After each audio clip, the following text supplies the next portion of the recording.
কিছুদিন আগে শেষ হয়েছে প্যারিস অলিম্পিকের এবারের আসর। প্যারিস অলিম্পিক শেষ হলেও এখানে অনেক প্রশ্নের জন্ম দেওয়া হয়েছে বা জন্ম নিয়েছে, যেখানে ভারতের মতো একটি জনবহুল দেশ, যেখানে ভারতের প্রায় 140 কোটি মানুষ আছে, কিন্তু এত মানুষ থাকলেও অলিম্পিকে মোট 6টি পদক পেয়েছে ভারত। আপনারা আরও শুনলে অবাক হবেন।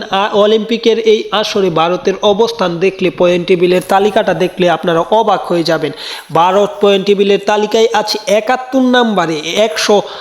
প্রায় 40 কোটি মানুষের দেশ যদি 71 নম্বরে অলিম্পিকে থাকে, তাহলে দেশের ক্রীড়াঙ্গনের কেমন অবস্থা তা দেখলে আপনারা বুঝবেন। ভারতের চিরপ্রতিদ্বন্দ্বী পাকিস্তানও আছে ভারতের থেকে এগিয়ে, কারণ পাকিস্তান একটি পদক পেয়েছে। সেই একটি পদক নিয়ে তারা 62 নম্বরে আছে। একটি পদক, যে পদকটি পেয়েছে সেটি হচ্ছে তাদের পদক হচ্ছে গোল্ড, এবং ইন্ডিয়া কোনো গোল্ড পায়নি। ইন্ডিয়া মোট সিলভার পেয়েছে 5টি এবং ব্রোঞ্জ পেয়েছে 1টি, মোট 6টি পদক, এবং পাকিস্তান একটি গোল্ড মেডেল পেয়েছে। সব কিছু মিলিয়ে একটি মেডেলে পাকিস্তান 9 ধাপ এগিয়ে আছে পয়েন্ট টেবিলে ইন্ডিয়া থেকে।